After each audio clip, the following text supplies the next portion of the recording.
오늘도 저희들을 부르사 우리 하나님의 은혜를 기억하며 또 주님을 찬송케 하시니 주여 감사합니다.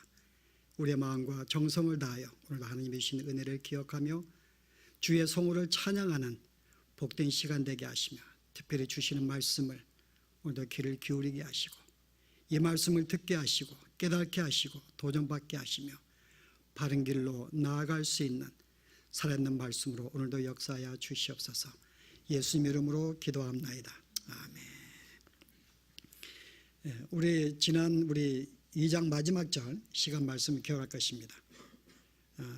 술라미 여인이 정말 신랑의 품에 안겨서 편하게 정말 기뻐하며 즐거워하며 안주하고 있는 이런 삶을 보았는데, 이제 신랑이 찾아와서 이제 그에게 하나의 청을 합니다. 우리 함께 일어나서 우리가 저 산으로 오르자.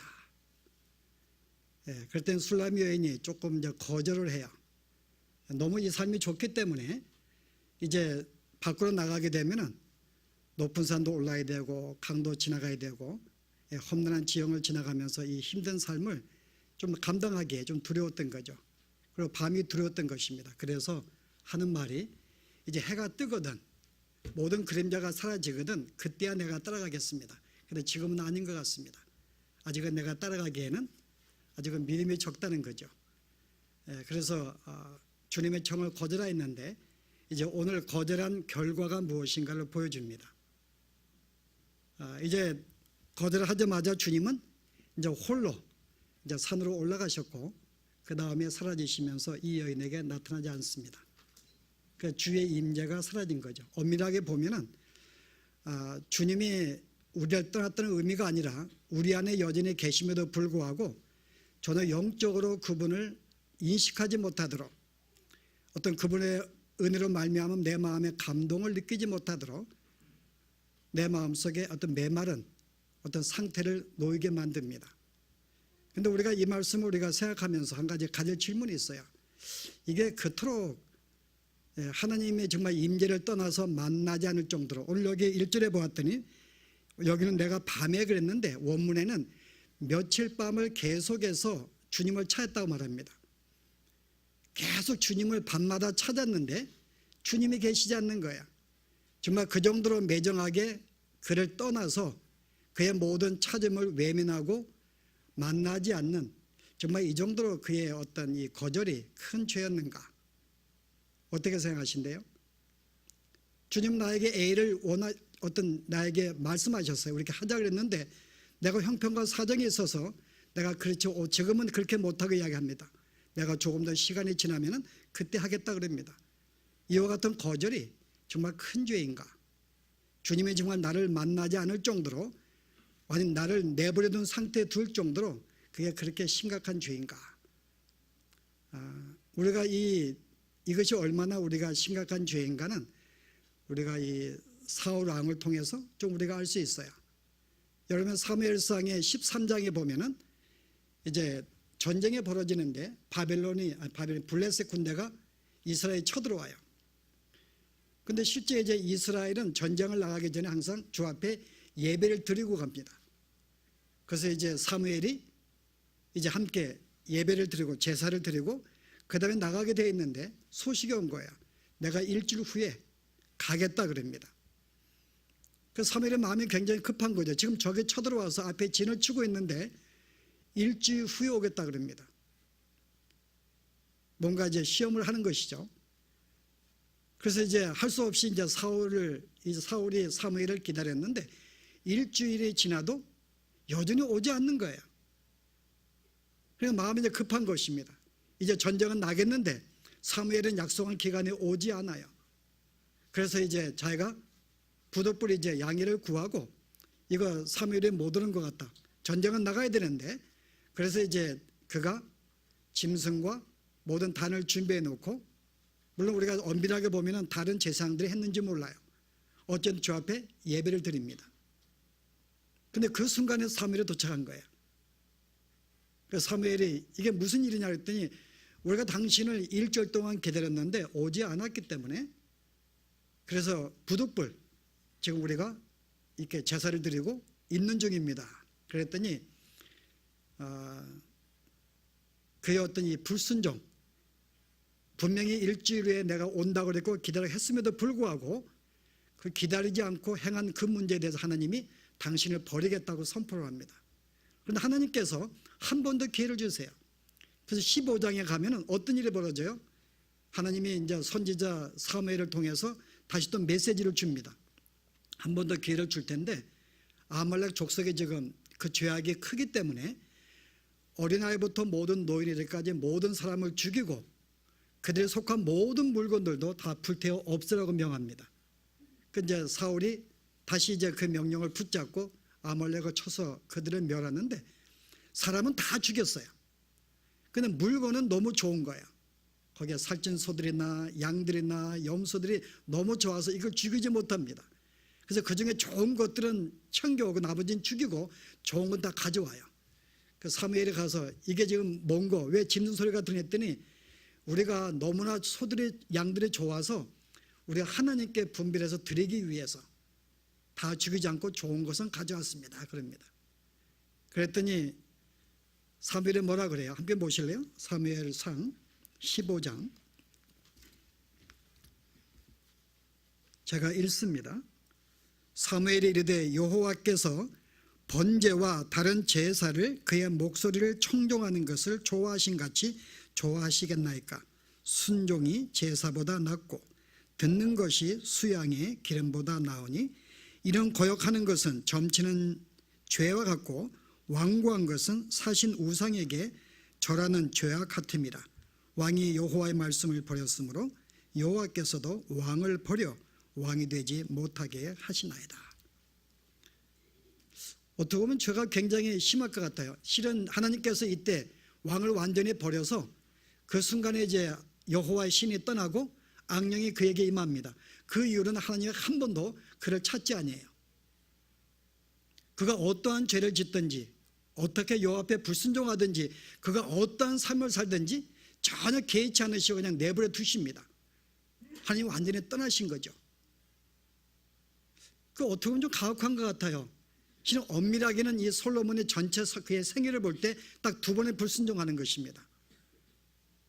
사무엘을 기다리지 아니하고 제사했던 것, 그 다음에 아말렉 족속의 모든 걸 멸했지만은 좋은 짐승을 가져와서 주 앞에 드리려고 했던 것, 그렇게 어떻게 보면은 뭐 한 번 더 매를 맞고 끝날 일인데 여호와 하나님이 완전히 그를 떠나는 그런 모습, 불순종의 모습. 아마 이 왕도 조금 자기 나름대로의 어떤 생각이 있었을 거예요. 실제 왕을 사무엘을 기다렸습니다. 근데 오지 않았던 거죠. 전쟁은 나가야 되는데 제사는 드려야 되고 이 순간에 할 수 있는 것은 자기의 생각에 소견에 오른 대로 분명히 자기는 이것이 옳다고 생각한 거예요. 그렇지 않겠어요?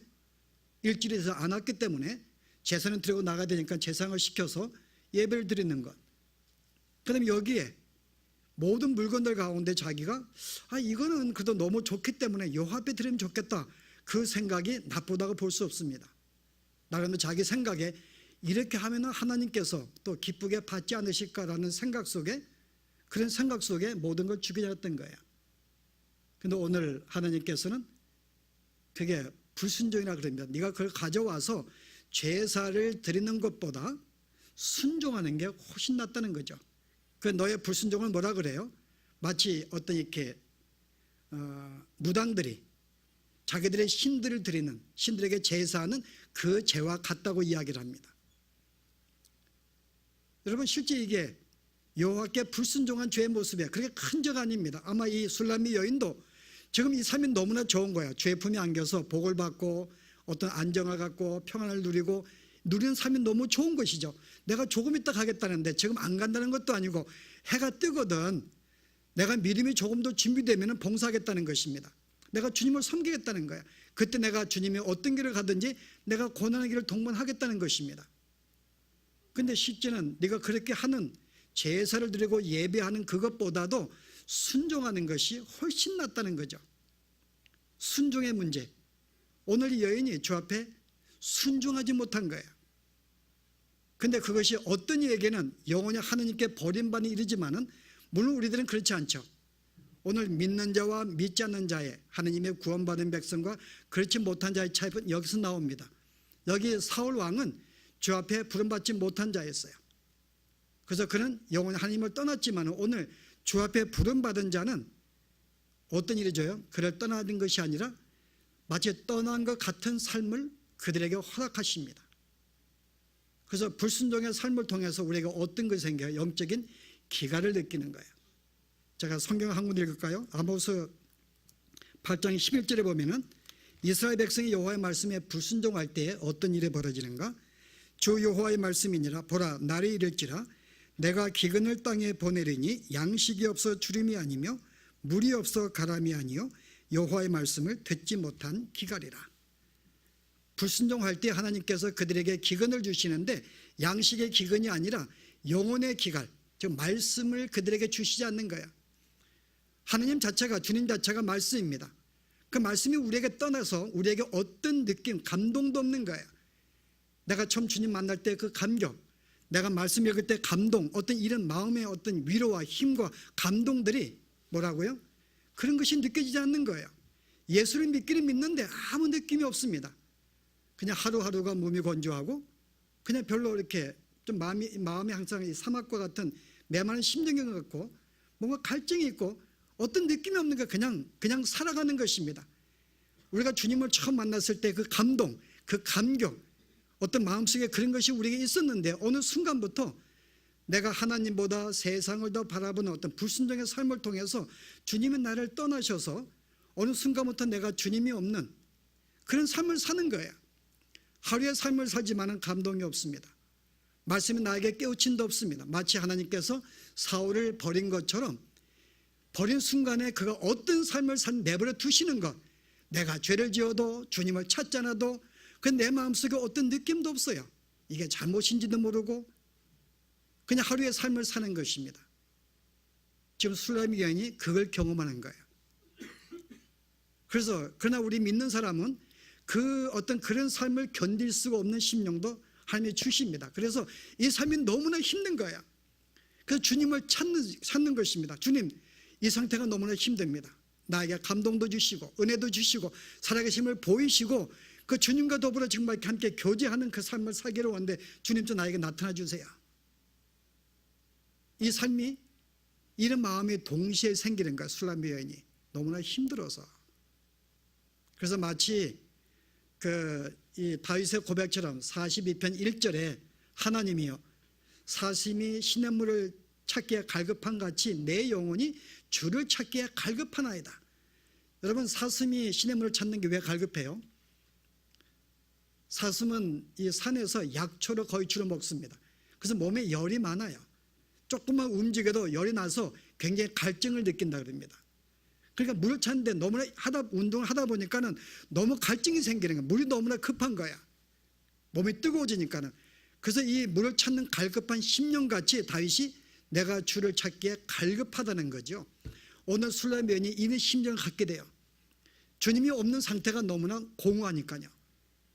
너 마음의 삶이 무의미하고 의미가 없으니까는 내가 이렇게 살아도 되는가, 주께 버림받은 것이 아닌가 할 정도로 삶이 별로 무미건조하니까요. 그럼 어느 순간 한 심령의 주님을 갈급하게 되는 거예요. 여러분, 유사한 케이스가 예레미야입니다. 하나님께서 예레미야를 부르셔서 너무나 이스라엘 백성이 범죄했기 때문에 내가 이들을 70년간 바벨론 포로로 보내겠다 그럽니다. 그러나 그들이 회개한다면 내 마음을 돌이켰다 그래요. 그래서 이 예레미야에게 이제 그런 명령하는 거야. 가는 곳마다 나의 이 말을 전하라 그럽니다. 그래서 거리에 나가서 백성들에게 또 종교적으로 정치 지도자들에게 가는 곳마다 이걸 선포해요. 우리가 너무나 패역해서 하나님이 우리를 포로로 바벨론에 보낸다 그런다. 그러니까 우리가 빨리 돌이키라. 그런데 이들이 돌이키지 않는 거예요. 오히려 그들을 거절하고 오히려 때로는 감옥에 가두기도 합니다. 그래서 하나님께서 그들을 이제 심판하기로 멸해요. 그래서 하나님께 예레미야 간구합니다. 하나님, 한 번만 더 기회를 주세요. 그랬더니 너 하도 안 될 것이다.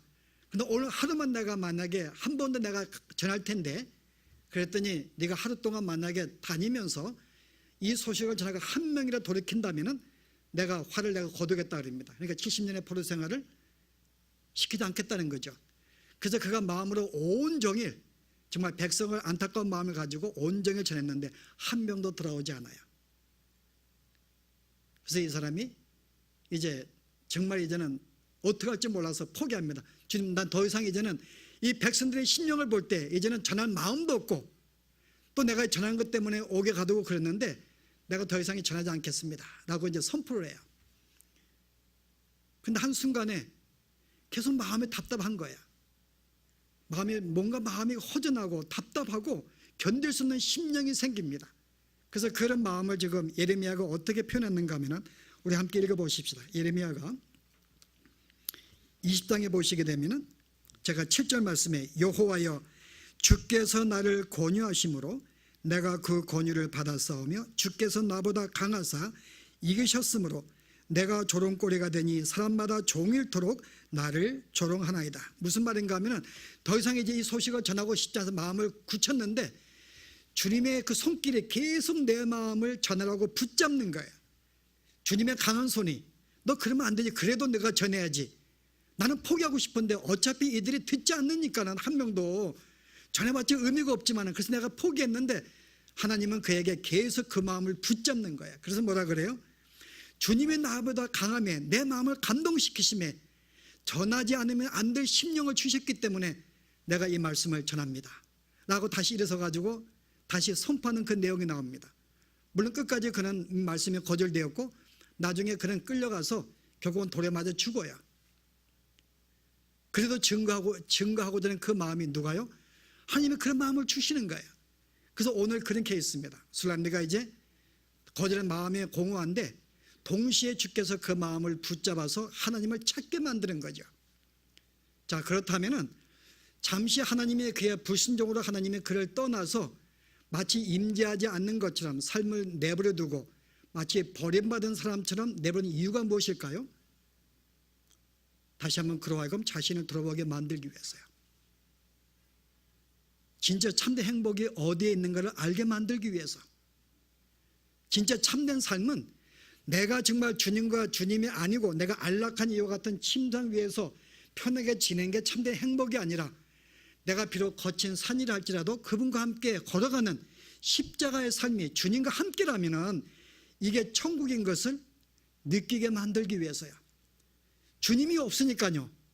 이게 아무것도 아닌 거예요. 이 삶이. 이게 오히려 복이 아닌 거예요.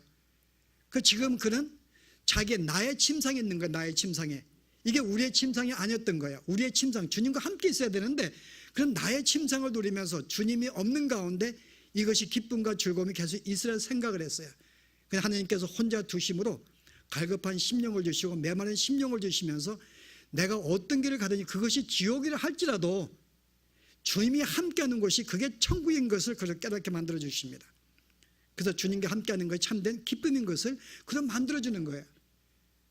그래서 우리로 하여금 잠시 하나님의 징계를 주신 이유가 두시는 이유가 그것입니다. 주님을 찾게 만들기 위해서 스스로 자기가 자원해서 하나님의 찾게 만들고 갈급한 심정, 주님만이 참된 기쁨과 행복인 것을 알게 만들기 위해서 잠시 내버려 두는 것입니다. 그래서 사도 바울이 히브리서 보게 되면 우리에게 이런 교훈을 합니다. 그들은 잠시 자기의 뜻대로 우리를 징계하였거니와 오직 하나님은 우리의 유익을 위해서 그의 거룩하심에 참여하게 하시느니라. 우리의 유익을 위해서 우리를 거룩하고 보다 한 단계 높은 신랑과 합당한 동반자로 만들기 위해서 우리를 잠시 내버려두는 징계를 주신 거야. 그것은 우리의 유익을 위해서. 그래서 이제는 어떻게 해요? 이 여인이 주님을 찾기 시작합니다. 전에는 이제 이 자기의 벽 안에 갇히어서 자기 혼자 삶의 평안한 상에 있어서 앉아 있다가 이제는 거기에 일어나가지고 이제 밖으로 뛰쳐나가는 거예요. 비록 그것이 성읍이고 이 성이라는 말은 위협이 있는 것이고 싸움이 있는 것이고 치열한 영적인 전투가 있는 장소입니다. 그럼에도 불구하고 그 장소에 뛰쳐나가는 그런 모습을 오늘 우리에게 보여져요. 근데 그 뛰쳐나간 이유가 있어요. 처음에 그가 주님을 찾았는데 어디에 찾았을까요? 처음엔 침상입니다. 침상에서 여러 날 밤을 계속해서 침상에 앉아서 자기의 터에 앉아서 계속 주님을 찾는 거예요. 주님 만나기 원합니다. 주님 하기 원합니다. 계속 저 앞에 만나기를 원했지만 찾을 수 없고 주님은 안 나타나는 거예요. 왜요? 그 침상은 주님이 안 계시기 때문에. 주님은 이미 벌써 높은 산에 계시는 거예요. 침상에 있지 아니합니다. 안락한 곳에 있지 않는 거예요. 그 자기의 생각으로는 여기에서 계속 주님을 찾으면 내가 내 삶을 유지하면서 어떤 내가 마땅히 어떤 예수님 믿는 그와 함께 동반할 때 치료할 대가를 지불하지 않으면서 내 삶은 양보하지 않고 포기하지 않고 계속 내 안에 주님이 오셔서 계속 은혜 주기를 원하는 거죠. 그러나 주님은 그에게 나타나지 않습니다. 그래서 결국 할 수 없이 이제 자기 안락한 처소를 이제 박차고 일어나가지고 성으로 나가는 거예요. 그래서 큰 길을 가기도 하고 작은 길을 찾기도 하고 군중들을 만나기도 하는데 또 그것에 주님이 없습니다. 아니 그만큼 갈급한 심령으로 뛰쳐나와서 사람들을 만나고 물어보고 성을 찾는데 이 정도면 주님을 만날 만한데 그죠? 왜 주님이 나타나지 않을까요? 제가 이거 가지고 많은 한번 내용들을 봤어요. 어떤 이 말씀 뜻인가? 특별하게 제 마음에 닿는 게 없더라고요. 저는 내 나름대로 이것이 어떤 뜻인가? 제가 볼 때 주님이 계신 곳은 성 안이 아니라 성문 밖, 영문 밖입니다. 골고다이시죠. 많은 군중들이 있고 함께 즐거워 교제하는 그런 곳이 아니라 뭔가 이렇게 사회가 어떤 쾌락이 있고 어떤 이렇게 뭔가 즐거움이 있는 어떤 그런 도시가 아니라 정말 고난의 길. 주님이 네가 나를 따를 때 네가 함께 나와 동반하기 위해서는 너의 십자가를 지고 내 자신을 부인하고 나를 좇으라고 했는데 함께 그런 사실을 뭐 기뻐하고 즐거워하는 이런 성 안에 있지 않았다는 거죠. 근데 거기는 열심히 찾았어요. 혹시 여기에 있지 않냐할까? 나타나지 않습니다. 근데 그 다음에 어떻게 해요? 그 다음에 갑자기 하나의 파수꾼을 만나게 됩니다. 근데 파수꾼을 만나서 헤어지자마자 주님을 만나게 돼요. 이 파수꾼은 잠을 자지 아니하고 모든 성을 지키면서 거기에 모든 일들을 관찰하는 사람입니다. 아마 이에게 물었겠죠. 내가 이런 신랑을 찾는데 어디 있는지 아십니까? 근데 이 파수꾼과 헤어지자마자 주님을 만나게 됩니다. 자, 파수꾼은 뭘 의미할까요? 파수꾼은 모든 상황을 알고 있는 정확하게 잠도 자지 않아 깨어서 우리에게 가장 정확하고 바른 것을 일러주는 말씀으로 볼 수가 있습니다. 우리가 마음을 잃었을 때 우리의 생각이나 우리의 열정이나 우리의 어떤 예씀이 아니라 실제 말씀 안에서 가장 정확하게 지금 내가 왜 주님을 너를 떠났는지, 네가 어떻게 하면 주님을 만날 수 있는지, 너 함께 동행하는 삶이 무엇인지를 그가 이르자마자 그것을 붙잡자마자 주님은 그를 찾아오시는 광경을 볼 수가 있어요. 이게 영적인 회복입니다. 우리가 또 영혼의 말씀의 기갈, 주님이 우리에게 말씀을 주지 않았는데 다시금 내가 말씀을 붙잡고 그 안에서 나를 얼마나 사랑하셨는지, 나를 위해 모든 생명을 주신 분인데 내가 내 삶의 안주만 바라보고 있다니 주님이 함께 이 길을 걷자 그랬는데 말씀을 붙잡고 그 말씀을 깨달쳐야 드디어 이제 그 마음속에 그렇게 하기로 소원하는 그 순간에 주님이 그에게 나타나는 것이죠. 그 너무나 좋아가지고 주님 만나서 그를 붙잡습니다. 붙잡고 어떻게 해요? 놓지 않습니다. 어디 갈 때까지요? 자기 어미의 집으로, 자기를 낳아준 어미의 집, 어미의 방으로 갈 때까지 결코 내가 놓지 아니하였느라 그럽니다. 저는 이 말씀이 지금 이 신랑을 붙잡은 단어가 굉장히 아주 의미 있는 말인데요. 이 단어가 한 군데 쓴 데가 또 한 군데가 있어요. 그 창세기 25장에 리브가가 이제 이 쌍둥이 에서와 야곱을 낳을 때 그 뱃속에 두 쌍둥이가 싸움을 벌입니다. 어떤 싸움인가 하면 먼저 나가고 싶은 거예요. 뭐 상징적인 것이죠. 물론 그 역사지만은 여기엔 상징의 의미가 있어요. 먼저 이스라엘인 장자권은 뭔가 하면은 먼저 태어난 맏아들은 모든 아버지의 기업을 상속을 이어받습니다. 장자권이에요. 그래서 이 둘이 장자권을 먼저 가지려고 하는데 아마 이 먼저 나온 에서는 별로 애착이 없었던 것 같아요. 둘째, 야곱이 장자권에 대한 욕심이 있었어요. 그래서 이 태중에서부터 먼저 나오려고 예를 쓰는데요. 에서가 먼저 나오는 거예요. 그 어떻게 해요? 성경에 보니까는 야곱이 급한 거죠. 그래서 그냥 그거를 못 나게 하려고 이 발꿈치를 붙잡은 거예요. 그래서 발꿈치를 붙잡고 나오게 되었습니다. 그래서 그 이름이 야곱이에요. 발꿈치를 붙잡고 나왔다 그 말이에요. 여기 이 단어를 쓰고 있어요. 정말 내가 이것은 결코 내가 놓치지 않겠다. 내 마음속에 정말 사생결단, 내 목숨을 건 그런 붙잡고 주님을 안 놓겠다는 거죠. 어디까지요? 어머니의 방에 갈 때까지. 어머니의 방은 여러분 나를 낳은 곳입니다. 실은 여기 여러 가지 견해들이 있지만은 여러분이 어떤 것을 봤든지 제가 두 가지의 견해만 소개할게요. 한 가지는 이 어미 부모의 집은 그렇게 이 술람이 여인에게는 좋은 것이 아니에요. 두 오빠들이 자기를 핍박을 해서 오빠들의 밭을 맡아서 일까지 시키고요.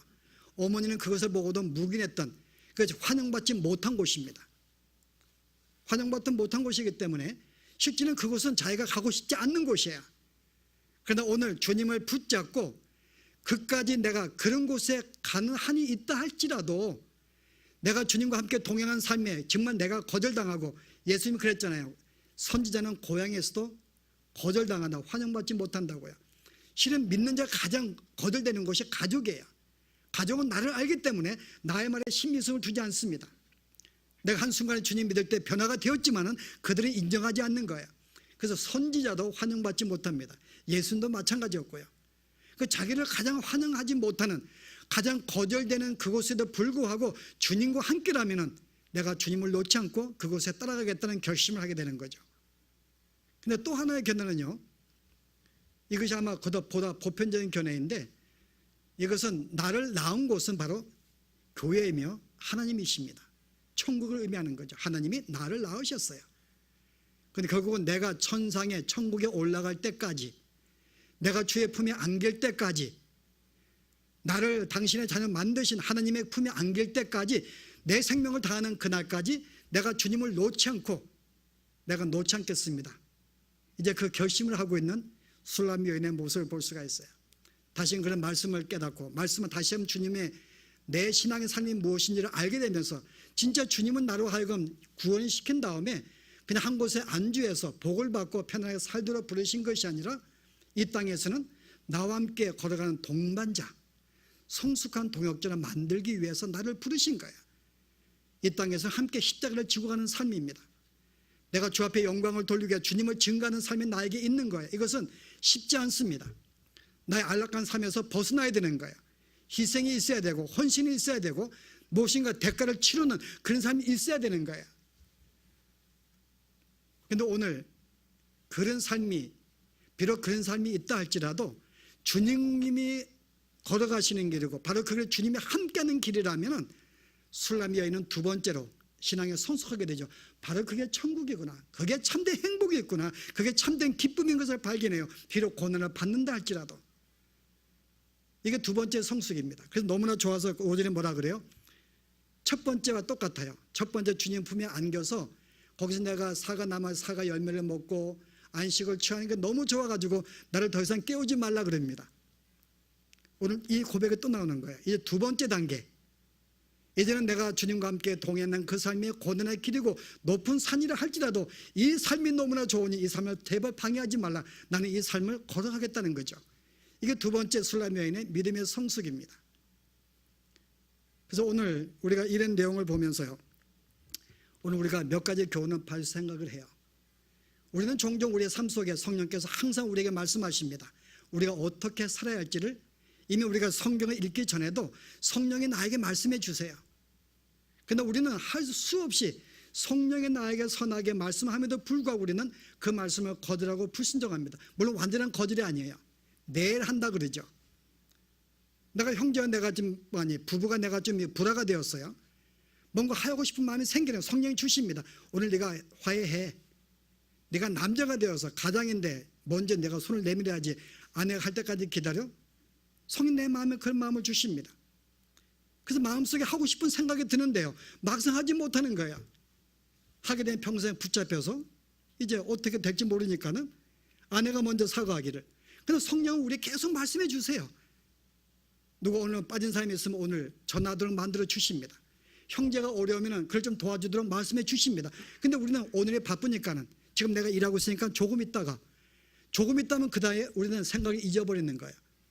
그 날마다 하나님께서 성령이 우리에게 항상 우리에게 그 다음 단계 신앙, 마땅히 성도의 삶을 날마다 말씀하는데 불구하고 우리는 그래서 순간순간 내가 하는 일이 있기 때문에 조금 내가 해가 뜨면은 이 일이 끝나게 되면 한다 그럽니다. 그러나 그 순간이 바로 우리에게는 불순종이었고 그것 때문에 우리는 주의 일들을 거의 순종하지 못한 상태예요. 이런 일들을 반복하다 보면은 우리는 어느 순간에 마치 버림받은 자의 삶을 삽니다. 주님과 전혀 관계가 없는, 정말 내가 예수를 믿는 사람인가, 내가 정말 천국 백성인가, 어떤 그런 천국의 백성 누려야 할 삶의 기쁨, 즐거움, 어떤 희열, 전혀 그런 느낌도 없이 그냥 살아가는 거예요. 그러나 감사하게도 주님은 우리를 버린 자가 아니기 때문에 그걸 통해서 다시금 불러주셔 자유로운 주님을 찾도록 만드십니다. 그 삶이 얼마나 힘든 줄 알게 만드시고, 이게 지금까지 내가 나의 침상에만 나만 있었구나 알게 만드시면서 주님과 동행하는 삶을 만들어주시죠. 그러나 그 길이 비록 삶이 어렵고 희생을 요구하고 어떤 대가를 지불하는 그런 삶이라 할지라도 그게 주님이 원하시는 삶이고 주님과 함께 동행하는 삶이라면 기꺼이 나의 삶을 내어주어서 우리가 이게 참된 기쁨인 줄 알게 되는 이와 같은 술라미인의 삶, 오늘 이 삶이 여러분들 가운데 있으시길 바라고요. 정말 여러분을 계속 아름다운 신앙의 성수를 위해서 부르시는 주의 음성을 여러분이 소홀히 여기시고 거들지 마시고 그때그때 순종하셔서 정말 아름답게 신앙의 성장할 뿐만 아니라 주님과 동행을 통해서 아름다운 신앙의 영적 기쁨을 누리시며 사시는 여러분의 삶이 되기를 바랍니다. 기도하십시다. 하나님, 오늘 주께서 우리에게 그 다음 단계 신앙을 이끌기 위해서 우리를 부르셨는데 오늘 술라미 여인은 자기의 생각에 따라 아직 이 삶을 더 누리고 싶고 하기 때문에 거절한 그 불순으로 말미암아 그가 한동안 주님의 임재를 느끼지 못하며 주님께 마치 버림받은 상태로 몸이 건조하고 허전하고 공허하고 메마른 사막 같은 심정으로 살았던 우리의 그 삶을 기억합니다. 그러나 궁일이 여기셔서 이를 통해 더욱 주님을 찾게 하시고 주님과 함께 동행하는 삶이 참된 기쁨인지 알게 해주셔서 이제는 주님을 찾게 만드신 우리의 그 모습, 저희들의 삶이 되기를 주여 원합니다. 하나님, 참된 행복과 기쁨은 나 혼자의 안락한 삶에 있는 것이 아니라 주님과 함께 동행하는 삶이며 비록 그것이 지옥이라 할지라도 주님이 계신 곳이 천국인 줄 알고 이제부터 주님을 꼭 붙잡고 오늘 술라미 여인의 고백처럼 천국에 가는 그날까지 주님의 손을 놓지 아니하고 붙잡고 함께 동행하기를 소원하는 저희들의 삶이 되어지도록 축복하여 주시옵소서. 예수 이름으로 기도합나이다.